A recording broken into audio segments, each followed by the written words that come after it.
ಒಂದು 40-50 ವರ್ಷದಿಂದ ಎಲ್ಲ ಪಕ್ಷದವರು ಇಲ್ಲಿಂದ ಮುಖ್ಯಮಂತ್ರಿಗಳು ಆದ್ರಿ, ಉಪಮುಖ್ಯಮಂತ್ರಿಗಳು ಆದ್ರಿ, ಹಳ್ಳಿಲಿಂದ ಡೆಲ್ಲಿ ತರ ಹೋದ್ರಿ, 6 7 8 ಸಲ ಏನಂದ್ರೆ ಮಂತ್ರಿಗಳಾದವರು ಇವತ್ತೇನ್ಪಂದ್ರೆ ಇಲ್ಲಿ ನಮ್ಮಂತವ್ರ ಮುಂದೆ ನಿಂತ ಏನಂದ್ರೆ ನೀವು ಕಾಗದ ಪತ್ರಗಳು ಇಟ್ಕೊಂಡು ಭಾಷಣ ಮಾಡ್ತೀರಾ ಅಂದ್ರೆ ನಾವೇನ್ ಮಾಡ್ಬೇಕೀಗ? ಇದು ನಮಗೆ ನಾಚಿಕೆ ಬರ್ತಕ್ಕಂಥದ್ದು ಅಧ್ಯಕ್ಷರೇ.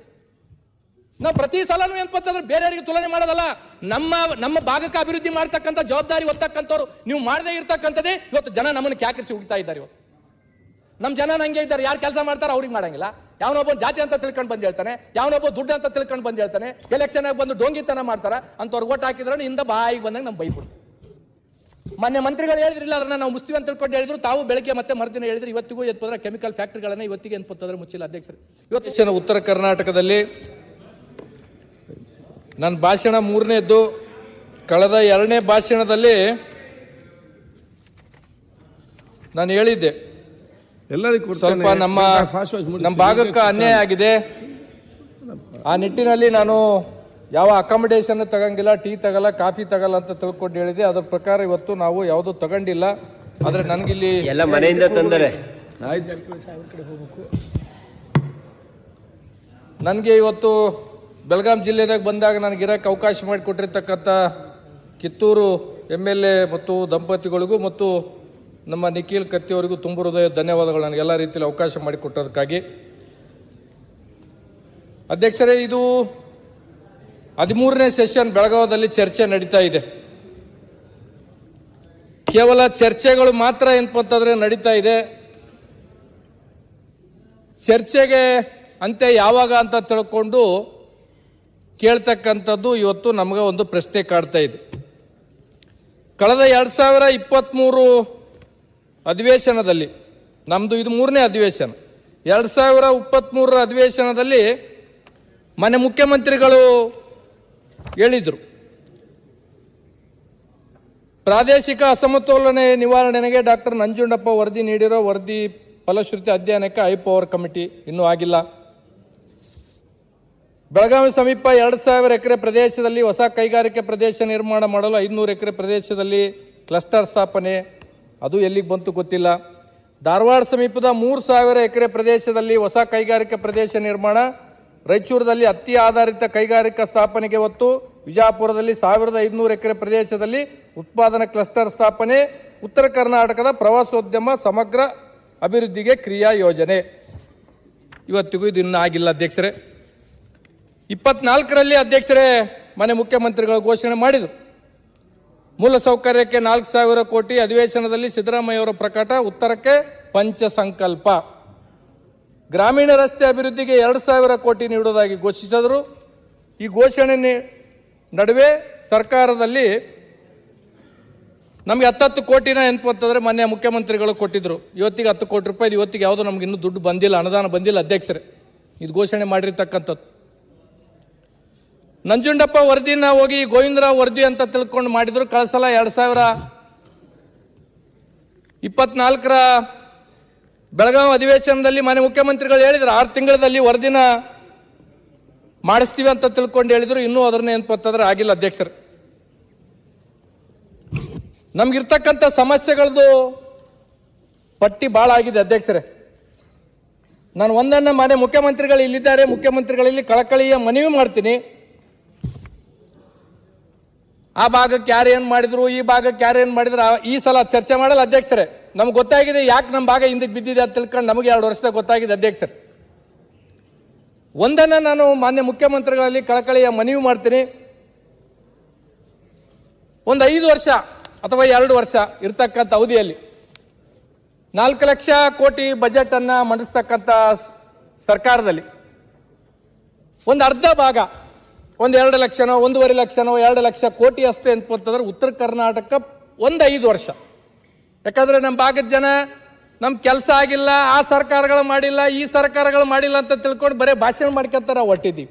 ಒಂದು ಸಲ ಮುಖ್ಯಮಂತ್ರಿಗಳು ಈ ಸರ್ಕಾರ ಒಂದು ಪ್ರತ್ಯೇಕ ಬಜೆಟ್ ಉತ್ತರ ಕರ್ನಾಟಕಕ್ಕಾಗಿ ಈ ಸಲ ಅದನ್ನ ಮಾಡಬೇಕು.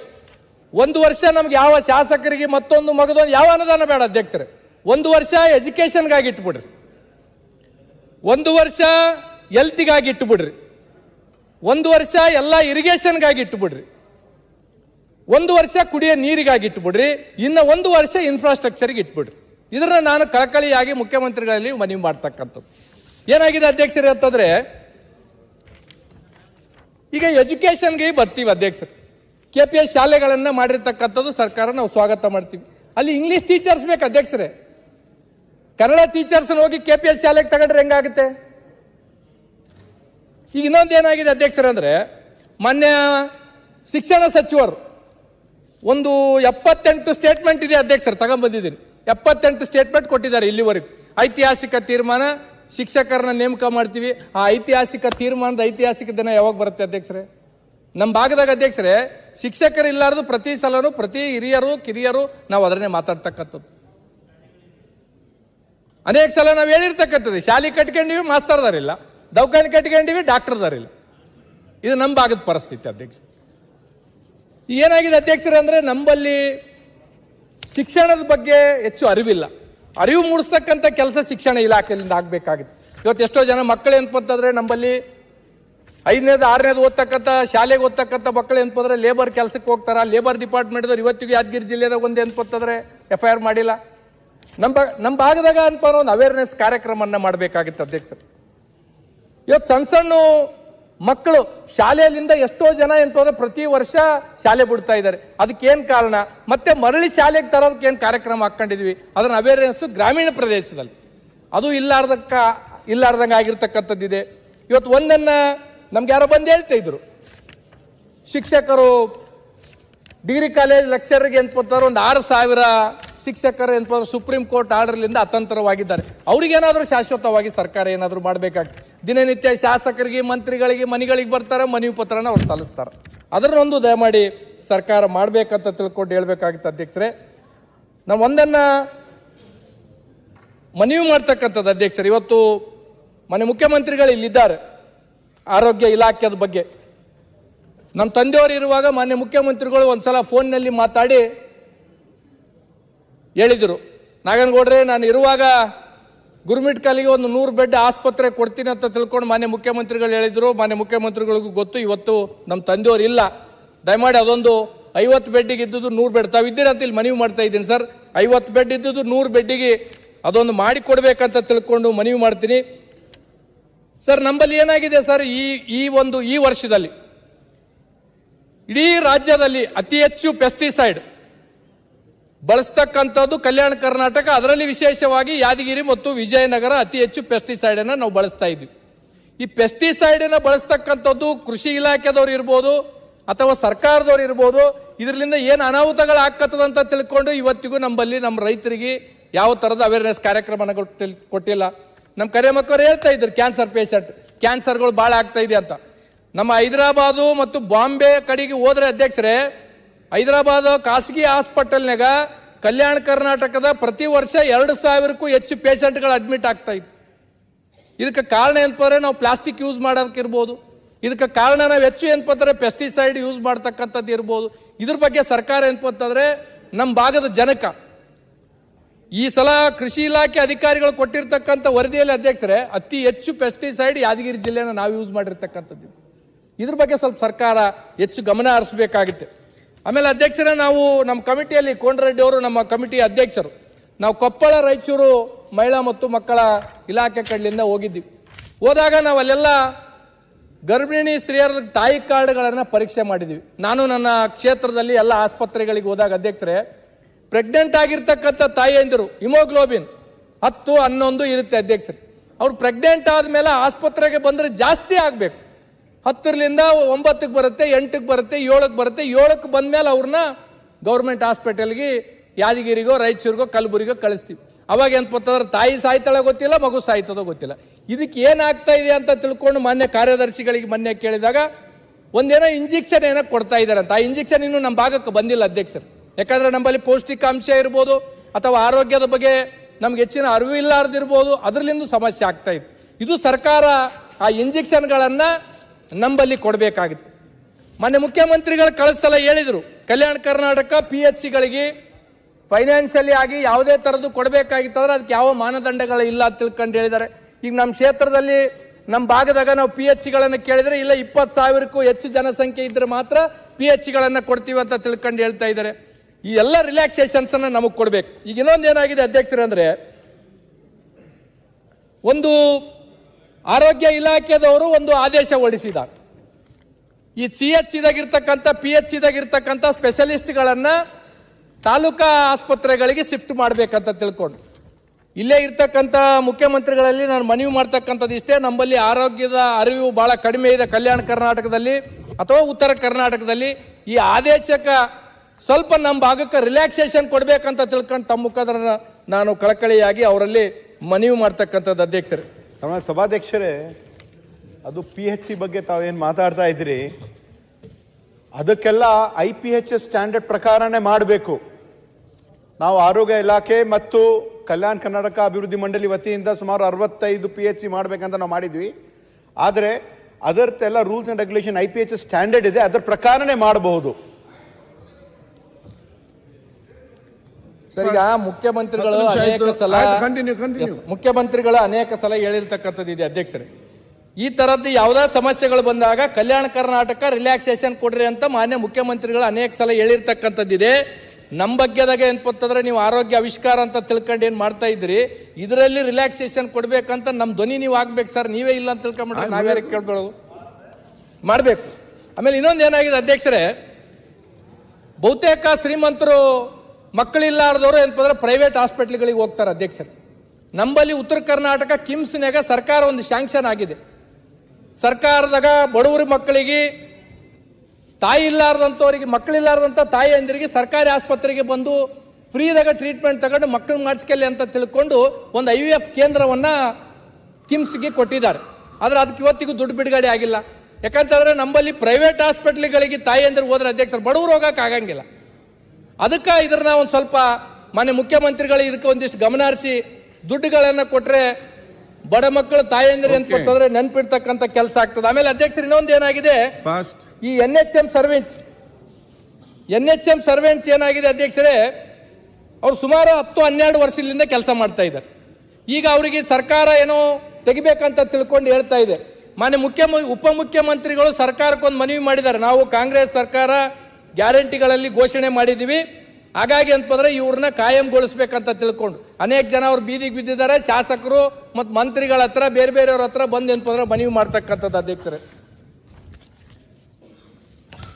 ಅಧ್ಯಕ್ಷರೇ, ಇವತ್ತು ನಮ್ಮಲ್ಲಿ ಉದ್ಯೋಗಕ್ಕಾಗಿ ಅನೇಕ ಪ್ರತಿಭಟನೆಗಳನ್ನ ಮಾಡ್ತಾ ಇದ್ದಾರೆ. ಇವತ್ತು ಧಾರವಾಡದಲ್ಲಿ ಆರಂಭಗೊಂಡಿದೆ ಅಧ್ಯಕ್ಷರೇ. ಅಲ್ಲಿಂದ ಅನೇಕ ವಿದ್ಯಾರ್ಥಿಗಳು ನಮಗೆ ಫೋನ್ ಮಾಡ್ತಾ ಇದ್ದಾರೆ, ನೀವೆಲ್ಲ ಅಧಿವೇಶನದಾಗಿದ್ದೀರಿ, ಸರ್ಕಾರದಾಗಿದ್ದೀರಿ, ನೀವು ಮಾತಾಡ್ರಿ ಅಂತ ತಿಳ್ಕೊಂಡು. ಇವತ್ತು ಏನಾಗಿದೆ ಅಧ್ಯಕ್ಷರೇ, ನಮ್ಮ ಭಾಗದಾಗ ಈಗಾಗಲೇ ಒಂದು ಪಟ್ಟಿನ ನಮ್ಮ ಹತ್ರ ಬಂದಿದೆ ಅಧ್ಯಕ್ಷರು. ಈಗ 6 ತಿಂಗಳ ಒಂದೊಂದು ವರ್ಷಕ್ಕೆ ಅಂತಂದ್ರೆ ಧಾರವಾಡಕ್ಕೆ ಅಂತಂದ್ರೆ ಕೋಚಿಂಗ್ ಬರ್ತಾರೆ. ಕೋಚಿಂಗ್ ಮಾಡ್ಕೊಂಡು ಸಾಲ ಮುಗಿಸ್ಕೊಂಡು ಅಂತಂದ್ರೆ ಮನೆಗೆ ಹೋಗ್ಬೇಕಂದ್ರೆ ತಂದೆ ತಾಯಿ ನೀನ್ ಏನಾದ್ರು ನೌಕರಿ ಮಾಡ್ಕಪ್ಪ, ಇಲ್ಲಿ ಬಂದ್ರೆ ಅಂತಂದ್ರೆ ನಾವೇನು ಉತ್ತರ ಕೊಡ್ಬೇಕಂತ ತಿಳ್ಕೊಂಡು ಅಂತಂದ್ರೆ ಅಲ್ಲಿ ಮಕ್ಕಳಿಗೆ ಒತ್ತಡ ಆಗ್ತಾ ಇದ್ದಾರೆ. ಅವ್ರು ಸಾಲ ಸೂಲ ಮಾಡ್ಕೊಂಡ್ ಬಂದು ಇಲ್ಲಿ ಕೋಚಿಂಗು ಮುಗಿತೆ. ಅವ್ರು ಕೋಚಿಂಗ್ ಆದ್ಮೇಲೆ ಏನ್ ಮಾಡ್ಬೇಕಂಬುದು ಅತಂತ್ರದಾಗ ವಿದ್ಯಾರ್ಥಿಗಳಿದ್ದಾರೆ.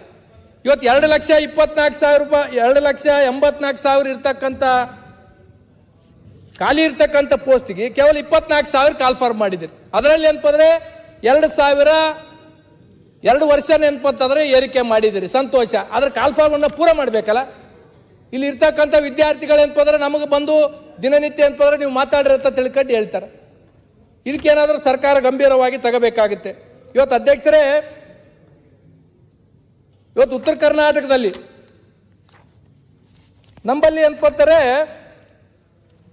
ಒಳ್ಳೆ ಫ್ಯಾಕ್ಟರಿಗಳನ್ನ ಕೊಡ್ಬೇಕಂತ ತಿಳ್ಕೊಂಡು ಹೇಳಿದ್ವಿ. ಅನೇಕ ಸಲ ಮುಖ್ಯಮಂತ್ರಿಗಳು ಘೋಷಣೆ ಮಾಡಾಗಿದೆ. ಈ ನಂಬಲ್ಲಿ ಉತ್ತರ ಕರ್ನಾಟಕದವ್ರು ಇಂಡಸ್ಟ್ರಿ ಮಿನಿಸ್ಟ್ರು ನಮ್ಮವರೇ, ITBT ಮಿನಿಸ್ಟ್ರು ನಮ್ಮವರೇ, ಸ್ಮಾಲ್ ಇಂಡಸ್ಟ್ರಿ ಮಿನಿಸ್ಟ್ರು ನಮ್ಮವರೇ, ಸ್ಕಿಲ್ ಡೆವಲಪ್ಮೆಂಟ್ ಇಂಡಸ್ಟ್ರಿ ಮಿನಿಸ್ಟ್ರು ನಮ್ಮವರೇ. ನಾವು ಇವತ್ತಿಗೂ ಏನಪ್ಪಂದ್ರೆ ಒಬ್ಬರಿಗೆ ಏನಪ್ಪಂದ್ರೆ ನೌಕರಿ ಕೊಡಕ್ ಆಗ್ಲಿಲ್ಲ. ಹಾಗಾಗಿ ಅದಕ್ಕೆ ಹೇಳ್ತಾ ಇದೆ, ಎಲ್ಲ ನಮ್ಮವ್ರು ಇಟ್ಕೊಂಡೇ ಕೊಡಕ್ ಆಗ್ತಾ ಇಲ್ಲ. ಹಾಗಾಗಿ ಸರ್ 78 ಪೇಜ್ ಇತ್ತು ಸರ್, ತಾವ್ ಏನ ಅಂತೀರಂತ ಕಟ್ ಆಫ್ ಮಾಡಿ 14 ಪೇಜ್ ಇತ್ತು. ಎಲ್ಲರದ್ದು 100 ಪೇಜ್ ಇದೆ. ದಯಮಾಡಿ ಒಂದಿಷ್ಟು ಹಾಗಾಗಿ ಅಧ್ಯಕ್ಷರು ಏನಾಗಿದೆ ಇವತ್ತಂದ್ರೆ, ನಮ್ಮ ಭಾಗದಾಗ ಇಷ್ಟೆಲ್ಲ ಜನ ಇದ್ರು ಸರ್, ಇವತ್ತು 18,000 ಇಂಜಿನಿಯರ್ ಸೀಟ್ಗಳು ಏನಪ್ಪಂತಂದ್ರೆ ಖಾಲಿ ಇರ್ತಕ್ಕಂಥದ್ದು. ಕಾರಣ ಸರ್ಕಾರದಾಗ ಯಾವ ಪೋಸ್ಟಿಂಗ್ಗಳು ಏನಪ್ಪಂದ್ರೆ ಆಗ್ತಾ ಇಲ್ಲ. ಇವತ್ತು ಏನಾಗಿದೆ ಅಧ್ಯಕ್ಷರೇ ಅಂದ್ರೆ, ನಾವು ಪ್ರತಿ ಸಲನೂ ಏನಪ್ಪಂತಂದ್ರೆ ಮಾತಾಡುವಾಗ ಬಹುತೇಕ ಜನ ಶಾಸಕರು 3 ಜನ 3 ಸಲ 4 ಸಲ 5 ಸಲ 6 ಸಲ 7 ಸಲ 8 ಸಲ MLA ಆಗಿ ಮಂತ್ರಿ ಆಗಿ ಓದೋರು ಏನಪ್ಪಂತಂದ್ರೆ ಬೇರೆ ದಕ್ಷಿಣಕ್ಕೋ ಉತ್ತರಕ್ಕೋ ಅಂತ ತಿಳ್ಕೊಂಡು ತುಲನೆ ಮಾಡ್ತಾರೆ. ನೀವಿರೋ ಕಾಲಕ್ಕೆ ಏನ್ ಮಾಡಿದ್ರಿ? ನಾನು ಎಲ್ಲ ಪಕ್ಷದವ್ರಿಗೆ ಕೇಳ್ತೀನಿ ಅಧ್ಯಕ್ಷರು. ಇವತ್ತು ನಾವು ಪ್ರತಿ ಸಲ ಇಲ್ಲಿ ಚರ್ಚೆ ಮಾಡುವಾಗ ಮೈಸೂರು ರಾಜರು ಮಾಡಿದ್ರು, ದಕ್ಷಿಣಕ್ಕೆ ಹಂಗಾಯ್ತು, ದಕ್ಷಿಣಕ್ಕೆ PHC ಹಂಗಿದೆ, ದಕ್ಷಿಣಕ್ಕೆ ಶಾಲೆಗಳು ಹಂಗಿದೆ, ದಕ್ಷಿಣಕ್ಕೆ ಅಂತಂದ್ರೆ ಫ್ಯಾಕ್ಟ್ರಿಗಳಿದೆ, IT ಇದೆ. ಮತ್ತೆ 40-50 ವರ್ಷದಿಂದ ಎಲ್ಲ ಪಕ್ಷದವರು ಇಲ್ಲಿಂದ ಮುಖ್ಯಮಂತ್ರಿಗಳು ಆದಿ ಹೋದ್ರಿ, ಉಪಮುಖ್ಯಮಂತ್ರಿಗಳು ಆದ್ರಿ, ಹಳ್ಳಿಲಿಂದ ಡೆಲ್ಲಿ ತರ ಹೋದ್ರಿ, 6-6, 7-7, 8-8 ಸಲ ಏನಪ್ಪಂದ್ರೆ ಮಂತ್ರಿಗಳಾದವರು ಇವತ್ತೇನಪ್ಪ ಇಲ್ಲಿ ನಮ್ಮಂತವ್ರ ಮುಂದೆ ನಿಂತು ಏನಪ್ಪ ನೀವು ಕಾಗದ ಪತ್ರಗಳು ಇಟ್ಕೊಂಡು ಭಾಷಣ ಮಾಡ್ತೀರಿ ಅಂದ್ರೆ ನಾವೇನ್ ಮಾಡ್ಬೇಕೀಗ? ಇದು ನಮಗೆ ನಾಚಿಕೆ ಬರ್ತಕ್ಕಂಥದ್ದು ಅಧ್ಯಕ್ಷರೇ. ನಾವು ಪ್ರತಿ ಸಲನೂ ಏನಪ್ಪಂತಂದ್ರೆ ಬೇರೆಯವರಿಗೆ ತುಲನೆ ಮಾಡೋದಲ್ಲ, ನಮ್ಮ ಭಾಗಕ್ಕೆ ಅಭಿವೃದ್ಧಿ ಮಾಡ್ತಕ್ಕಂಥ ಜವಾಬ್ದಾರಿ ಹೊತ್ತಕ್ಕಂಥವ್ರು ನೀವು ಮಾಡದೇ ಇರ್ತಕ್ಕಂಥದ್ದೇ ಇವತ್ತು ಜನ ನಮ್ಮನ್ನು ಕ್ಯಾಕರಿಸಿ ಹೋಗ್ತಾ ಇದ್ದಾರೆ. ಇವತ್ತು ಪ್ರತಿ ಸಲ ಅಧ್ಯಕ್ಷರೇ, ಈಗ ನಾನು ಒಂದನ್ನ ಸೌದಿ ಅಣ್ಣವ್ರದ್ದು ನಾನೊಂದು ಪ್ರಸ್ತಾಪ ಮಾಡ್ಬೇಕು. ನಾನು 3 ವರ್ಷ ಆಯ್ತು ಅವ್ರ ಭಾಷಣ ಕೇಳ್ತಾ ಇದ್ದೆ. 3 ವರ್ಷದಿಂದನೇ ಏನಪ್ಪ ಅದು ಕಾಟಾದ್ದು ಹೇಳ್ತಾರೆ. ಈ ಸಲ ಅದು ಇದು ಹೇಳಿಲ್ಲ ಅಣ್ಣ, ಕಬ್ಬು ದಾಟದ ಒಂದು ಬ್ರಿಡ್ಜ್ ಹೇಳಿಲ್ಲ, 2 ವರ್ಷ ಹೇಳಿದ್ರಿ ಜಮಖಂಡಿ ತಾಲೂಕದ. ಸರ್ ಅನೇಕ ಸಲ ನಾನು ರಾಯರೆಡ್ಡಿ ಅವ್ರದ್ದು ಕಳೆದ ಸಲ ಭಾಷಣ ಮಾಡಿರ್ತಕ್ಕಂಥದ್ದು ಪಾಯಿಂಟ್ ಬರ್ಕೊಂಡಿದ್ದೀನಿ ಸರ್. ಈ ಸಲ ಸರ್ ಅವ್ರು ಹಿರಿಯರು ಏನಪ್ಪಂತವ್ರು ಈ ರೀತಿ ಮಾಡಿದ್ರೆ ನಾವೇನ್ ಮಾಡ್ಬೇಕಂತ. ಕಳೆದ ಸಲ ಏನೇನೋ ರಾಯರೆಡ್ಡಿ ಅವ್ರು ಮಾತಾಡಿದ್ದಾರೆ ಸರ್, ಈ ಸಲನ ಅದೇ ಸೇಮ್ ಹೇಳಿದ್ದಾರೆ ಸರ್. ನೀವು 6-6 ಸಲ ಈ ಕಡೆ ಇದ್ದವ್ರು ಈ ಕಡೆ ಇದ್ದಾರೆ, ಯಾವ್ದು ಪಾರ್ಟಿಗೆ ಹೇಳಂಗಿಲ್ಲ ಸರ್. ಸರ್ ನೀವು 7-7, 8-8 ಸಲ MLA ಆಗಿಗಳು ನೀವೇ ಬಂದು ಏನಪ್ಪ ಈ ರೀತಿ ಪ್ರಶ್ನೆ ಕೇಳಿದ್ರೆ ನಾವು ಒಂದ್ಸಲ ಆದವ್ರು ನಾವೇನ್ ಮಾಡ್ಬೇಕೀಗ? ನಾವ್ ಯಾರಿಗೋಗಿ ಕೇಳಬೇಕು? ಅದಕ್ಕೆ ಅಧ್ಯಕ್ಷರೇ, ಒಂದು ಏನಪ್ಪ ಅಂದ್ರೆ ನಾವು ಆಯ್ಕೆ ಮಾಡಿ ಕಳಿಸಿರ್ತಕ್ಕಂಥ ಜನನ ಬದಲಾವಣೆ ಆಗ್ಬೇಕಿಲ್ಲ, ನಾವ ಬದಲಾವಣೆ ಆಗ್ಬೇಕಾಗ್ತದೆ. ನಮ್ ಜನ ಹಂಗೆ ಇದ್ದಾರೆ, ಯಾರು ಕೆಲಸ ಮಾಡ್ತಾರ ಅವ್ರಿಗೆ ಮಾಡಂಗಿಲ್ಲ. ಯಾವನೊಬ್ಬ ಜಾತಿ ಅಂತ ತಿಳ್ಕೊಂಡು ಬಂದು ಹೇಳ್ತಾನೆ, ಯಾವನೊಬ್ಬ ದುಡ್ಡು ಅಂತ ತಿಳ್ಕೊಂಡು ಬಂದು ಹೇಳ್ತಾನೆ, ಎಲೆಕ್ಷನ್ ಆಗಿ ಬಂದು ಡೋಂಗಿತನ ಮಾಡ್ತಾರ, ಅಂತವ್ರಿಗೆ ಓಟ್ ಹಾಕಿದ್ರೆ ಇಂದ ಬಾಯಿಗೆ ಬಂದಂಗೆ ನಮ್ ಬೈಬಿಡ್ತಾರೆ. ಇದು ನಮ್ಮ ಪರಿಸ್ಥಿತಿ ಅಧ್ಯಕ್ಷ. ಒಂದನ್ನ ಉದಾಹರಣೆನ ನಾನು ಕೊಡ್ಬೇಕಾಗಿತ್ತು ಅಧ್ಯಕ್ಷರೇ. ಒಂದು ತಾಯಿ ಮಗುವಿಗೆ ಅಂತಂದ್ರೆ ಪಿಕ್ನಿಕ್ ಕಳಿಸ್ತಾಳೆ ಅಧ್ಯಕ್ಷರೇ, ಬಹಳ ನೋವಿನಿಂದ ಹೇಳ್ಬೇಕಾಗ್ತದೆ ಅಧ್ಯಕ್ಷರೇ. ಒಂದು ತಾಯಿ ಮಗುವಿಗೆ ಪಿಕ್ನಿಕ್ ಕಳಿಸಿದಾಗ ಹೊಸ ಬಟ್ಟೆ ಹಾಕ್ತಾಳ, ಬೂಟ್ ಹಾಕ್ತಾಳ, ಟೈ ಹಾಕ್ತಾಳ, ಚಂದ ಪೌಡರ್ ಹಚ್ಚಿ ಅಂತಂದ್ರೆ ನೋಡಪ್ಪ ನಿನಗೊಂದು ಚಲೋ ಟಿಫಿನ್ ಬುತ್ತಿ ಕಟ್ಟಿದ್ದೀನಿ. ಶಿವಣ್ಣ ಒಂದ್ ನಿಮಿಷ ಕೇಳ್ರಣ್ಣ, ಶಿವರಾಜಣ್ಣ ಒಂದ್ ನಿಮಿಷ. ಪಿಕ್ನಿಕ್ ಅಂತಂದ್ರೆ ಹೋದಾಗ ತಾಯಿ ಹೇಳ್ತಾಳೆ, ನೋಡಪ್ಪ ನೀನ್ ಹೆಂಗ್ ಕಳಿಸಿನಿ, ನೀನ್ ಟಿಫನ್ ತಿನ್ಬೇಕು, ಇನ್ನೊಬ್ರದ್ದು ಯಾರ್ದು ಕೆಡಿಸ್ಬೇಡ, ಯಾರ ಸಂಗಟ ಜಗಳಾಡ್ಬೇಡ, ನೀನ್ ಹೆಂಗ್ ಹೋಗಿದ್ ಹಂಗ ಬಂದ್ರೆ ಮುಂದಿನ ಸಲ ನೀನ್ ಪಿಕ್ನಿಕ್ ಕಳಿಸ್ತೀನಿ, ಇಲ್ಲ ಅಂತಂದ್ರೆ ಕಳ್ಸಂಗಿಲ್ಲ ಅಂತ ತಿಳ್ಕೊಂಡು ಹೇಳಿ ಕಳಿಸ್ತಾರ. ಹಂಗ ಏನಪ್ಪಂತಂದ್ರೆ ತಾಯಿ ಎಂಬ ಮತದಾರರು 5 ವರ್ಷ ನಮ್ಮನ್ನು ಪಿಕ್ನಿಕ್ ಕಳಿಸ್ತಾರ ಅಧ್ಯಕ್ಷರೇ. ನಾವು ಆತ್ಮವಂಚನೆ ಮಾಡ್ಕೊಂಡು ಕೆಲಸ ಮಾಡಬಾರ್ದು, ಆತ್ಮ ಸಾಕ್ಷಿಯಾಗಿ ಕೆಲಸ ಮಾಡಿದಾಗ ಮಾತ್ರ ಮತ್ತೊಮ್ಮೆ ಆ ತಾಯಿ ಮತದಾರ 5 ವರ್ಷ ನಮಗೆ ಪಿಕ್ನಿಕ್ ಕಳಿಸ್ತಾರ ಅಧ್ಯಕ್ಷರೇ. ಇವತ್ತು ಇರಿಗೇಷನ್ ಬಗ್ಗೆ ಏನಪ್ಪಂತಂದ್ರೆ ಹೇಳ್ತಾರ ಅಧ್ಯಕ್ಷರೇ. ಇವತ್ತು ಕೃಷ್ಣಾ ಪ್ರಾಜೆಕ್ಟ್ ನ ಮಾನ್ಯ ಮುಖ್ಯಮಂತ್ರಿಗಳು ಹೇಳಿದ್ರು, ಅದನ್ನ 2 ವರ್ಷದಾಗ ಮುಗಿಸ್ತಾರೋ ಎಷ್ಟು ವರ್ಷದಾಗ ಮುಗಿಸ್ತಾರೋ ಅದನ್ನ ಏನಪ್ಪಂದ್ರೆ ಕೊನೆಯ ಅವರ ಉತ್ತರದಲ್ಲಿ ಹೇಳ್ಬೇಕಾಗುತ್ತೆ. ಇವತ್ತು ತುಂಗಾಭದ್ರ ಗೇಟ್ ಇಂದ ಸಮಸ್ಯೆ ಆಗಿದೆ ಅಧ್ಯಕ್ಷರೇ. ನಾನು ಒಂದನ್ನೇ ಹೇಳ್ಬೇಕಾಗುತ್ತೆ, ಇವತ್ತು ತುಂಗಾಭದ್ರದ ಗೇಟ್ಗಳಿಗೆ 1 ವರ್ಷದ್ದು ಬೆಳೆ ಇಲ್ಲಾರ್ದಂಗ್ ಮಾಡಿರಲ್ಲ, ಬೇರೆ ಭಾಗಕ್ಕಾದ್ರೆ ರೈತರು ಸುಮ್ಮನೆ ಇರ್ತಿದ್ರೇನು? ಇವತ್ತು ಭೀಮಾ ರಿವರ್ ಬಚಾವೋ ಆಯೋಗದ ಇವತ್ತು ಕಳೆದ ಸಲ ಏನಪ್ಪಂತಂದ್ರೆ ಉಪಮುಖ್ಯಮಂತ್ರಿಗಳು ಹೇಳಿದ್ರು, ಒಂದು ಕಮಿಟಿ ಮಾಡ್ತೀವಿ, ನೀರ್ ಪೋಲ್ ಹಾಕೋದಕ್ಕ ಏನ್ ಮಾಡ್ಬೇಕಂತ ತಿಳ್ಕೊಂಡು ಹೇಳಿದ್ರು. ಇವತ್ತಿಗೂ ಒಂದು ಕಮಿಟಿ ಮಾಡಕ್ ಆಗ್ಲಿಲ್ಲ.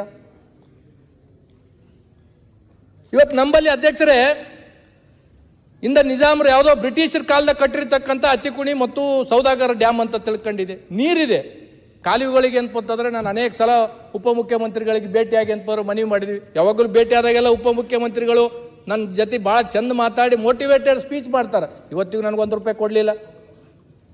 ಆಯ್ತು, ಬೇಗ ಫಿನಿಶ್ ಮಾಡಿ ಕಂದಕೂರ್. ಅಧ್ಯಕ್ಷರೇ, ಒಂದನ್ನ ಮಾನ್ಯ ಮುಖ್ಯಮಂತ್ರಿಗಳು ಇಲ್ಲಿದ್ದಾರೆ, ನಾನು ಮನವಿ ಮಾಡಬೇಕಾಗುತ್ತೆ ಸರ್. ನಮ್ಮಲ್ಲಿ ಕುಡಿಯೋ ನೀರಿಗೆ ಇಷ್ಟು ಸಮಸ್ಯೆ ಆಗ್ಬಿಟ್ಟಿದೆ ಅಂದ್ರೆ ಸರ್, ನಾವು 2.5 ವರ್ಷ ಆಯ್ತು ಸರ್. 2.5 ವರ್ಷ ಆದ್ಮೇಲೆ ಇವತ್ತಿಗೂ ನಮ್ಮ ಬರೀ ನನ್ನ ಕ್ಷೇತ್ರದಲ್ಲಿ RO ಪ್ಲಾಂಟ್ ರಿಪೇರಿಗೆ ₹4 ಕೋಟಿ ಬೇಕು ಸರ್. ಇವತ್ತಿಗೂ ಒಂದು ಬೋರ್ವೆಲ್ ಕೊಡ್ಸಕ್ಕಾಗಿಲ್ಲ. ಪ್ರತಿ ಅಧಿವೇಶನದಾಗ ನಾನು ಹೇಳ್ತಾ ಇದ್ದೀನಿ, ಒಂದೇ ಒಂದು ಬೋರ್ವೆಲ್ ಕೊಡಿಸಿಲ್ಲ. ಹಿಂದೆ ಕೊಡಿಸಿರ್ತಕ್ಕಂಥ ಬೋರ್ವೆಲ್ ₹90 ಲಕ್ಷ ಸೆಕ್ರೆಟರಿಲಿಂದ CS ತರ ನಾನು ಲೆಟರ್ ಹಾಕಿ ನನ್ನೊಂದು ಬುಕ್ ಲೆಟರ್ ಪ್ಯಾಡ್ ಹೋಯ್ತು. ಇವತ್ತಿಗೆ ನಾನು ₹90 ಲಕ್ಷ ಬೋರ್ವೆಲ್ ಹಾಕಿರ್ತಕ್ಕಂಥದ್ದು ಬಿಲ್ ಆಗಿಲ್ಲ. ಇವತ್ತು ನಮ್ಗೆ ಜನ ಬಂದ ಬೇಸಿಕ್ ಕಾಲದಾಗ ನೀರು ಕೇಳ್ತಾರೆ, ಎಲ್ಲಿಂದ ಕೊಡಬೇಕು? ಊರಿಗೆ ಆರೋ ಪ್ಲಾಂಟ್ ಕೇಳ್ತಾರೆ, ಇವತ್ತಿಗೆ ₹1 ನಮ್ಗೆ ಅಂತಂದ್ರೆ ದುಡ್ಡು ಕೊಟ್ಟಿಲ್ಲ. ಇವತ್ತು ಜಲಧಾರೆ ಅಂತ ತಿಳ್ಕೊಂಡು ಕಳಿಸಲ್ಲ ಅಧ್ಯಕ್ಷರೇ. ನಾನು ಒಂದು ಕ್ವಶನ್ ಮಾಡಿದ್ದೆ ಮೊನ್ನೆ, ಗೃಹ ಸಚಿವರು ಅಂತಂದ್ರೆ ಉತ್ತರ ಕೊಟ್ಟರು. ಜಲಧಾರೆ ಅಂತ ತಿಳ್ಕೊಂಡು ₹2,000 ಕೋಟಿ ಸ್ಕೀಮ್ ನಡೆದಿದೆ ಅಧ್ಯಕ್ಷರೇ. ಅದ್ರದ್ದು ಎಸ್ಟಿಮೇಟ್ ಹೆಂಗ್ ಮಾಡಿದ್ದಾರೆ ಅಧ್ಯಕ್ಷರ ಅಂತಂದ್ರೆ, ಗ್ರಾಮೋತ್ಥಾನ ಪೈಪ್ಲೈನ್ ತರ್ತಾರ, ಗ್ರಾಮದಿಂದ OHD ಹೋಗೋದಕ್ಕೆ ಎಸ್ಟಿಮೇಟ್ ಮಾಡಿಲ್ಲ ಅಧ್ಯಕ್ಷರೇ. 2,000 ಕೋಟಿ ಪ್ರಾಜೆಕ್ಟ್ ನಮ್ಮ ಭಾಗಕ್ಕೆ ಬರದೇ ಅಪರೂಪ. ಓಕೆ, ಇಂಥ ಪ್ರಾಜೆಕ್ಟ್ಗಳನ್ನ ಏನಂದ್ರೆ ಸರ್ಕಾರ ಯಾವ ರೀತಿ ನೋಡುತ್ತೆ, ಇದ್ರ ಬಗ್ಗೆ ಏನಾದ್ರೂ ಗಮನ ಹರಿಸಬೇಕು. ಮನೆ ಗೃಹ ಮಂತ್ರಿಗಳು ಇಲ್ಲೇ ಇದ್ದಾರೆ, ಕಳೆದ ಸಲ ಅವರೇ ಉತ್ತರ ಕೊಟ್ಟಿದ್ರು. ನಾನು ಕನ್ಕ್ಲೂಡ್ ಮಾಡಿ. ಹಾಗಾಗಿ ಅಧ್ಯಕ್ಷರಿಗೆ ಏನಾಗಿದೆ ಅಧ್ಯಕ್ಷರೇ, ಜಿಲ್ಲಾ ಪಂಚಾಯತಿ, ತಾಲೂಕು ಪಂಚಾಯತಿ ಅನ್ಟೈಡ್ ಫಂಡ್ ಅಂತ ಬರುತ್ತೆ. ನಾವು ಅದರಲ್ಲಿ 4 ಲಕ್ಷ 5 ಲಕ್ಷ ರೂಪಾಯಿ ಒಂದೊಂದು ಆರೋ ಪ್ಲಾಂಟ್ಗಳು ಕೊಟ್ರೆ CS ಅವ್ರು ಏನ್ಪತ್ತಂದ್ರೆ ನಮಗೆ ರಿಜೆಕ್ಟ್ ಮಾಡಿ ಕಳಿಸ್ತಾ ಇದ್ದಾರೆ. ಇಲ್ಲ, ನಾವು ಆರೋ ಪ್ಲಾಂಟ್ಗಳನ್ನ ಕೊಡಕ್ಕಾಗಲ್ಲ. ಮತ್ತೆ ಆರೋ ಪ್ಲಾಂಟ್ಗಳಿಗೆ ದುಡ್ಡು ಯಾರು ಕೊಡ್ಬೇಕು ಅಧ್ಯಕ್ಷರೇ? ಜಿಲ್ಲಾ ಪಂಚಾಯತ್ ದುಡ್ಡು ಕೊಡೋವಲ್ರು, RWS ದುಡ್ಡು ಕೊಡೋವಲ್ರು. ಈಗ ಜನ ಬಂದು ನಮ್ಗೆ ಆರೋ ಪ್ಲಾಂಟ್ ನಾವು ಯಾರಿಗೆ ಕೇಳಬೇಕು? ಇದ್ರ ಬಗ್ಗೆ ಸರ್ಕಾರ ಮಾನ್ಯ ಮುಖ್ಯಮಂತ್ರಿಗಳು ವಿಶೇಷವಾಗಿ ಕುಡಿಯೋ ನೀರಿಗಾಗಿ ಇವತ್ತು ಫ್ಲಶ್ ಮಾಡ್ಸಕ್ಕೂ ನಮ್ಮ ಹತ್ರ ದುಡ್ಡಿಲ್ಲ, ಬೋರ್ವೆಲ್ ಫ್ಲಶ್ ಮಾಡ್ಸಕ್ ದುಡ್ಡಿಲ್ಲ ನಮ್ಮ ಹತ್ರ. ಹಾಗಾಗಿ ದಯಮಾಡಿ ಇದ್ರ ಬಗ್ಗೆ ಮುಖ್ಯಮಂತ್ರಿಗಳು ಸ್ವಲ್ಪ ವಿಶೇಷ ಕಾಳಜಿನ ಏನ್ಪಂತಂದ್ರೆ ವಹಿಸ್ಬೇಕಂತ ತಿಳ್ಕೊಂಡು ಏನ್ಪಂದ್ರೆ ಕೇಳಬೇಕಾಗಿತ್ತು ಅಧ್ಯಕ್ಷರೇ. ಒಂದು ಕ್ರಾಪ್ ಲಾಸ್ ಇಂದು ಒಂದು ಹೇಳ್ಬೇಕಾಗಿತ್ತು ಅಧ್ಯಕ್ಷರೇ. ನಮ್ಮಲ್ಲಿ ಏನಾಗಿದೆ ಅಧ್ಯಕ್ಷರೇ, ನಾವೇ ಖುದ್ದು ಏನ್ಪಂತಂದ್ರೆ ಕ್ರಾಪ್ ಲಾಸ್ಗಳಾದಾಗ ಹೋದಾಗ ಯಾವ ಅಧಿಕಾರಿಗಳು ಸಹ ಫೀಲ್ಡಿಗೆ ಹೋಗಲಿಲ್ಲ. ಮಾನ್ಯ ರೆವಿನ್ಯೂ ಮಿನಿಸ್ಟರ್ ಇಲ್ಲೇ ಇದ್ದಾರೆ. ಯಾವ ಅಧಿಕಾರಿಗಳು ಫೀಲ್ಡಿಗೆ ಹೋಗ್ಲಿಲ್ಲ, ಕೇವಲ ಫೋನ್ ಮಾಡಿ ರೈತರಿಗೆ ಅಂತಂದ್ರೆ ಆಗಿರ್ತಕ್ಕಂಥ ನಿಮ್ದು ಏನ್ ಲಾಸ್ ಆಗ್ಯದ, ಆ ಲಾಸ್ ಆಗಿರ್ತಕ್ಕಂಥದ್ದು GPS ಕೊಡ ಅಂತ ತಿಳ್ಕೊಂಡು ಫೋನ್ ಮಾಡಿ ಹೇಳಿದ್ದಾರೆ. ಹಾರ್ಟಿಕಲ್ಚರ್ದವರು, ರೆವಿನ್ಯೂದವರು ಮತ್ತೆ ಏನಪ್ಪಂದ್ರೆ ಅಗ್ರಿಕಲ್ಚರ್ದು 3 ಜಂಟಿಯಾಗಿ ಹೋಗ್ಬೇಕಂದ್ರು. ನಮ್ಮ ಜಿಲ್ಲೆದಾಗ 3 ಕಲ್ತ ಅಧಿಕಾರಿಗಳು ಯಾವ ಫೀಲ್ಡ್ಗೂ ಹೋಗೇ ಇಲ್ಲ. ಇವತ್ತು ಏನಾಗಿದೆ ಅಧ್ಯಕ್ಷರ, ನರಗುಂದ್ ಅಂತ ತಿಳ್ಕೊಂಡು ಒಬ್ಬ ತಾಲೂಕದಾಗ ಅವ್ನು ಕ್ರಾಪ್ ಲಾಸ್ ಲಿಸ್ಟ್ ಬಂದಿಲ್ಲ ಅಂತ ತಿಳ್ಕೊಂಡು ಸುಸೈಡ್ ಅಟೆಂಪ್ಟ್ ಮಾಡ್ಕೊಂಡಿದ್ದಾರೆ. ಇವತ್ತು ಒಂದು ಉದಾಹರಣೆ ಕೊಡ್ಬೇಕಾಗಿತ್ತು ಅಧ್ಯಕ್ಷರ, ರೈತರು ಲಿಸ್ಟ್ ಕೊಟ್ಟಿದ್ದಾರೆ, ಅದನ್ನ ಹೇಳ್ಬೇಕಾಗಿತ್ತು ಅಧ್ಯಕ್ಷರ. ದಯಮಾಡಿ ನಾರಾಯಣಪುರ ಅಚ್ಚುಕಟ್ಟು ಪ್ರದೇಶದ ಎಡದಂಡಿಯ ಡಿಸ್ಟ್ರಿಬ್ಯೂಷನ್ 9 ನೋಟಿಫೈಡ್ ಸೀರಿಯಲ್ ನಂಬರ್, ನೀರಾವರಿ ಇರುವ ಸರ್ವೆ ನಂಬರ್ಗಳು 284. ಮೊನ್ನೆ ರೆವಿನ್ಯೂ ಮಿನಿಸ್ಟರ್ ಇಲ್ಲೇ ಇದ್ದಾರೆ. ಬೆಳೆ ಪರಿಹಾರದ ಪಟ್ಟಿಯಲ್ಲಿ ಇರುವ ನಂಬರ್ಗಳ ಸಂಖ್ಯೆ 413. ಮಾರ್ಗಸೂಚಿಯಂತೆ ನೀರಾವರಿ ಬೆಳೆದ ಬೆಳೆ ಪರಿಹಾರ ಪಡೆದ ರೈತರು 63, ನೀರಾವರಿ ಬೆಳೆ ಪರಿಹಾರದಿಂದ ವಂಚಿತರಾಗಿರೋರು 350. Okay, finish it up. GN Ganesh sir ದಯಮಾಡಿ 5 ನಿಮಿಷ ಮಾತಾಡ್ಬೇಕಲ್ಲ ಸರ್, ದಯಮಾಡಿ 5 ನಿಮಿಷ ಎಲ್ಲರೂ ಮಾತಾಡ್ಬೇಕು. 5 ನಿಮಿಷ ಮುಗಿಸ್ತೀನಿ ಸರ್. ಹಾಗಾಗಿ ಏನಾಗಿದೆ ಅಧ್ಯಕ್ಷರೇ ಅಂತಂದ್ರೆ, ಇವತ್ತು ಮಾನ್ಯ ಸಚಿವರು, ಮಾನ್ಯ ಮುಖ್ಯಮಂತ್ರಿಗಳು 2024 ಸೆಪ್ಟೆಂಬರ್ 17 ವಿಮೋಚನಾ ದಿನಾಚರಣೆಗೆ ಬಂದು ಏನಪ್ಪಂದ್ರೆ ನಾನು KKRDBಗೆ ಸಚಿವಾಲಯನ ಮಾಡ್ತೀವಿ ಅಂತ ತಿಳ್ಕೊಂಡು ಹೇಳಿದ್ರು. ಮಾನ್ಯ ಅಧ್ಯಕ್ಷರು ಇಲ್ಲೇ ಇದ್ದಾರೆ, ಇವತ್ತಿಗೆ ಏನಪ್ಪಂದ್ರೆ ಅದು ಮಾಡಿಲ್ಲ ಅಧ್ಯಕ್ಷರೇ. ಬಹುತೇಕ ಜನ ಇಲ್ಲೆಲ್ಲರೂ ಮಾತಾಡ್ತೀರಿ 5,000 ಕೋಟಿ 5,000 ಕೋಟಿ ಅಂತ ತಿಳ್ಕೊಂಡು. ಸರ್, ನಾವು 5,000 ಕೋಟಿ ರೀಚ್ ಆಗಿಲ್ಲ ಸರ್. ಇನ್ನು ಕೇವಲ 3,000 ಕೋಟಿಗೆ ಅಂತ ತಿಣಕ್ಲಾಕತ್ತೀವಿ. 5,000 ಕೋಟಿ ರೀಚ್ ಆಗಿಲ್ಲ. ನಾವು 5,000 ಕೋಟಿ ಯಾಕೆ ರೀಚ್ ಆಗಿಲ್ಲ ಅಂದ್ರೆ ಮಾನ್ಯ ಅಧ್ಯಕ್ಷರು ಇಲ್ಲೇ ಇದ್ದಾರೆ. ನಾನು ಹೇಳಿದೆ ಸರ್, ಒಬ್ಬ ಸೆಕ್ರೆಟರಿ ಬಂದಿದ್ದಾರೆ ಅಲ್ಲಿ, KKRDB ಸೆಕ್ರೆಟರಿ. ಆ KKRDB ಸೆಕ್ರೆಟರಿ ಅಜಯ್ ಸಿಂಗ್ ಅವ್ರ ಹೆಸರು ಕೆಡಿಸ್ಬೇಕಂತ ಬಂದಿದ್ದಾರೋ ಅಥವಾ ಮುಖ್ಯಮಂತ್ರಿಗಳ ಹೆಸರು ಕೆಡಿಸ್ಬೇಕಂತ ಬಂದಿದ್ದಾರೋ, ಇವತ್ತಿಗೂ ನಮ್ಗೆ ರೀಚ್ ಆಗಕ್ ಸಾಧ್ಯ ಆಗ್ತಾ ಇಲ್ಲ. ನಿಮ್ಗೆ ಅನೇಕ ಸಲ ಹೇಳಿರ್ತಕ್ಕಂಥದ್ದಿದೆ ಸರ್. ದಯಮಾಡಿ ನೀವು ಹೇಳಕಲ್ ಕೇಳಿ, ನೀವು ಹೇಳಕಲ್ ಕೇಳಿ ದಯಮಾಡಿ. ಮತ್ತೆ ಮಾತಾಡಿ, ಸಮಸ್ಯೆಗಳನ್ನು ಹೇಳ್ತೀನಿ. ಕನ್ಕ್ಲೂಡ್ ಮಾಡಿ ಗಣೇಶ್ ಮಾತಾಡಿ. ಈಗ ನಾನು ಮಾತಾಡ್ತೀನಿ ಅಂತ ತಿಳ್ಕೊಂಡು ಮಾತಾಡ್ತೀನಿ. ನಿಮ್ಮ ಆತ್ಮ ಗೊತ್ತಿದೆ ಏನ್ ಆಗ್ತಾ ಇದೆ ಕಲ್ಯಾಣ ಕರ್ನಾಟಕದಲ್ಲಿ ಕಂಪ್ಲೀಟ್ ಮಾಡಿ. ಅವ್ರಿಗೆ ಯಾಕೆ ಉತ್ತರ ಕೊಡ್ತಾರೆ? ಹಾಗಾಗಿ ಏನಾಗಿದೆ ಸರ್ ಅಂದ್ರೆ 3,000 ಕೋಟಿ ನಾವು ರೀಚ್ ಆಗ್ತಾ ಇಲ್ಲ. ಇವತ್ತು ಏನಾಗಿದೆ ಅಧ್ಯಕ್ಷರೇ ಅಂದ್ರೆ, ಪ್ರತಿಯೊಂದು ಅದಕ್ಕೂ ಒಂದು 124 ರೂಪಾಯಿ ಏನೋ ತಪ್ಪಾದದಕ್ಕ ನನ್ನ ಉಸ್ತುವಾರಿ ಸಚಿವರ ಕ್ಷೇತ್ರದಲ್ಲಿ 7 ತಿಂಗಳ ಬಿಲ್ ನಿಂದಿರಿಸಿದ್ದಾರೆ ಅಧ್ಯಕ್ಷ. ಮತ್ತೆ ಹೆಂಗ್ ಕೆಲಸ ಆಗುತ್ತೆ ಅಧ್ಯಕ್ಷರೇ? ಇವತ್ತು ಏನಾಗಿದೆ ಅಧ್ಯಕ್ಷರೇ ಅಂದ್ರೆ, ನಮ್ಮ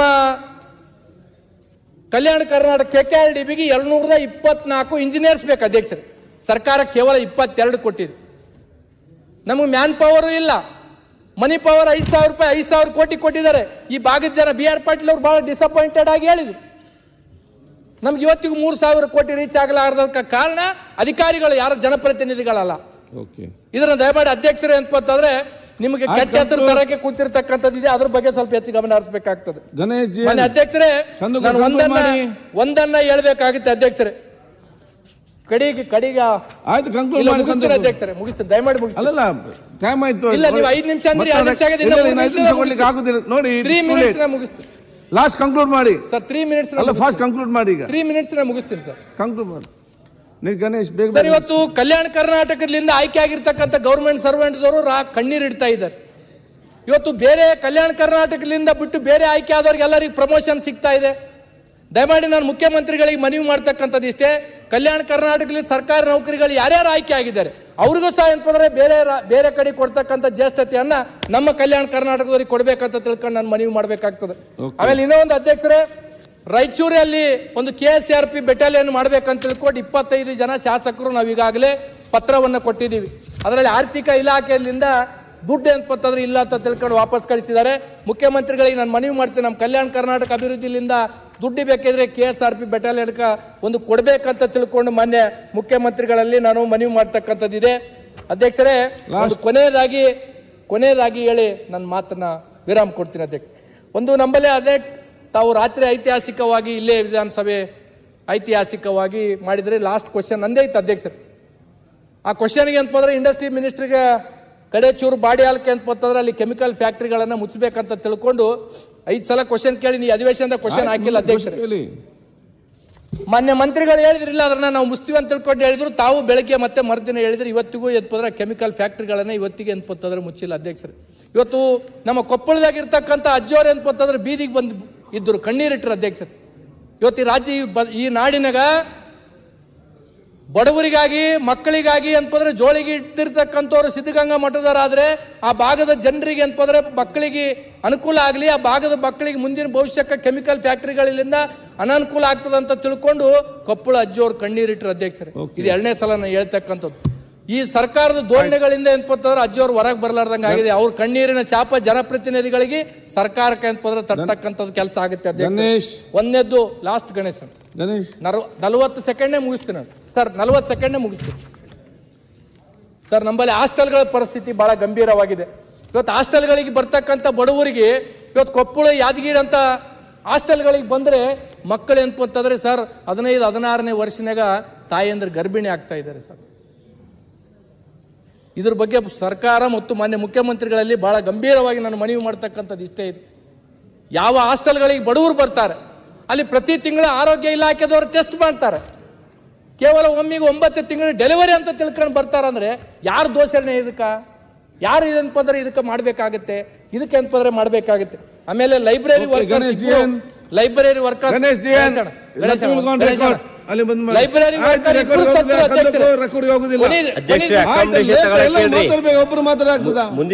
ಅಧ್ಯಕ್ಷರೇ, ಲೈಬ್ರರಿ ವರ್ಕರ್ ಇಬ್ಬರು ಸತ್ರು. ಸರ್ಕಾರ ಸೌಜನ್ಯಕ್ಕೂ ಅಲ್ಲಿ ಇರ್ತಕ್ಕಂಥ ಇಲಾಖೆದವರು ಮಾತಾಡ್ಲಿಲ್ಲ. ಹಾಗಾಗಿ ನಾನು ಒಂದನ್ನ ಕೊನೆಯದಾಗಿ ನಾನು ಹೇಳ್ತಕ್ಕಂಥದ್ದು ಇಷ್ಟೇ ಅಧ್ಯಕ್ಷರೇ. ಹಿಂದೆ ಕಲ್ಯಾಣದಾಗ ಉತ್ತರ ಕರ್ನಾಟಕದಾಗ ಏನಪ್ಪಂತಂದ್ರೆ ಬಿದ್ದವ್ರನ್ನ ಎತ್ತಲಕ್ಕ ಬಸವಣ್ಣವ್ರು ಬಂದ್ರು. ಅಭಿವೃದ್ಧಿದಾಗ ಬಿದ್ದಿರ್ತಕ್ಕಂಥ ನಮ್ಮನ್ನ ಏನಪ್ಪಂತಂದ್ರೆ ಬಸವತಂತ ಸರ್ಕಾರಗಳು ಬರ್ಬೇಕಂತ ತಿಳ್ಕೊಂಡು ಹೇಳಿ ನಾನು ಒಂದು ಮನವಿ ಮಾಡ್ತಕ್ಕಂಥದ್ದು ಇಷ್ಟೇ ಇದೆ. ದಯಮಾಡಿ ಮತ್ತೊಮ್ಮೆ ಪ್ರತ್ಯೇಕ ಬಜೆಟ್ ಅನ್ನ ಮಾನ್ಯ ಮುಖ್ಯಮಂತ್ರಿಗಳು ಕೊಡ್ಬೇಕಂತ ತಿಳ್ಕೊಂಡು ಹೇಳಿ ನನ್ನ ಮಾತಿಗೆ ವಿರಾಮಿಸ್ತೀನಿ ಅಧ್ಯಕ್ಷರೇ. ಗಣೇಶ್ ಅವರೇ, ನೆಕ್ಸ್ಟ್ ಬಸವರಾಜ ಮುತ್ತಿ ಉತ್ತರ ಕರ್ನಾಟಕದ ಬಗ್ಗೆ ಶ್ರೀನಿವಾಸ್ ಮಾತಾಡಲಿಕ್ಕೆ ಅವಕಾಶ ಕೊಟ್ಟದಕ್ಕೆ ತಮಗೆ ಧನ್ಯವಾದಗಳು. ಕೃಷ್ಣ ನಾಯಕ್, ಅದರಿಂದ ಪಟ್ಟಣ್ ಒಬ್ಬರೊಬ್ರು ಕೊಡ್ತೇನೆ. ಸ್ವತಂತ್ರ ಫಾಸ್ಟ್ ನಿಮ್ಗೆಲ್ಲ ಮಾತಾಡಲಿಕ್ಕೆ ಬಹಳಷ್ಟು ಇರಬಹುದು ವಿಷಯ ಗೊತ್ತಿದೆ. ಎಲ್ಲಾ ಶಾಸಕರು ಸ್ವಲ್ಪ ಅವಕಾಶ ಮಾಡಿಕೊಡ್ಬೇಕು. ಮತ್ತೆ ಕಾಲಿಂಗ್ ಅಟೆನ್ಷನ್, ಅದ ನಂತರ ಕಾಲಿಂಗ್ ಅಟೆನ್ಷನ್. ಸ್ವತಂತ್ರ ಬಂದ ಮೇಲೆ ಕರ್ನಾಟಕ, ಮೈಸೂರು ರಾಜ್ಯ ಒಂದ್ ಕಡೆಗೆ, ಬೆಳಗಾಂ ಒಂದ್ ಕಡೆಗೆ, ಬಳ್ಳಾರಿ ಒಂದ್ ಕಡೆಗೆ, ಅನೇಕ ಇಡೀ ರಾಜ್ಯ ಇವತ್ತೇನು ಕನ್ನಡ ಮಾತಾಡೋಂಥ ಜನಗಳು ಒಕ್ಕಟ್ಟಾಗಿದ್ದಲ್ಲ. ಅಂತ ಸಂದರ್ಭದಲ್ಲಿ ಇವತ್ತೇನು ಆಲೂರು ನಾರಾಯಣ ವೆಂಕಟರಾಯರು ಇವತ್ತೇನು ಗ್ರಾಹಕರ ಸ್ಯಾಟಿಸ್ಫ್ಯಾಕ್ಷನ್ ನಲ್ಲಿ ನಂಬರ್ 1 ತೃಪ್ತಿಕರ ದೈಹಿಕವಾದ ಹುಮ್ನಾಬಾದ್ನ ಎಸ್ವಿ ಟಿವಿಎಸ್ ಶೋರೂಮ್ ನಿಮಗಾಗಿ ತರುತ್ತಿದೆ ಹೊಸ ಮಾಡೆಲ್ಗಳ ಹೊಸ ಬೈಕ್ಗಳು. ಇಲ್ಲಿ ಟಿವಿಎಸ್ ನ ಸ್ಪೇರ್ ಪಾರ್ಟ್ಸ್ ಹಾಗೂ ಸರ್ವಿಸ್ ಕೂಡ ಲಭ್ಯ. ಹಾಗಿದ್ರೆ ತಡೆಯಾಕೆ ಹಿಂದೆ ಭೇಟಿ ನೀಡಿ, ನಾಗಲಕ್ಷ್ಮಿ ಧಾಬಾ ಹತ್ತಿರ, ಗುಲ್ಬರ್ಗಾ ರೋಡ್, ಹುಮ್ನಾಬಾದ್. ಹೆಚ್ಚಿನ ಮಾಹಿತಿಗಾಗಿ ಸಂಪರ್ಕಿಸಿ 8494951009. ಫ್ಲಾಟ್ ಖರೀದಿಸುವ ಪ್ಲಾನ್ ಇದ್ದೀರಾ? ಹಾಗಾದ್ರೆ ಕೇತಕಿ ಡೆವಲಪರ್ಸ್ ನಲ್ಲಿ ಮೂಲಭೂತ ಸೌಕರ್ಯಗಳುಳ್ಳ CC road, footpath, garden, under drainage, water supply, ಉತ್ತಮ ಪರಿಸರವುಳ್ಳ ಫ್ಲಾಟ್ಸ್ ಲೇಔಟ್ ಲಭ್ಯ. ಬೀದರ್, ಹುಮ್ನಾಬಾದ್ ಸೇರಿದಂತೆ ಹಲವು ಭಾಗಗಳಲ್ಲಿ ಸುಂದರ ಲೇಔಟ್ಗಳಿದ್ದು ಅತ್ಯುತ್ತಮ ಬೆಲೆ, ಇಎಂಐ ಸ್ಕೀಮ್ ಅನ್ನು ಲಭ್ಯ. ಹಾಗಿದ್ರೆ ತಡೆಯಾಕೆ, ಹಿಂದೆ ಸಂಪರ್ಕಿಸಿ 7676474747. MD ಸಂಗಮೇಶ್ ಚಿದ್ರಿ, ಹುಮ್ನಾಬಾದ್.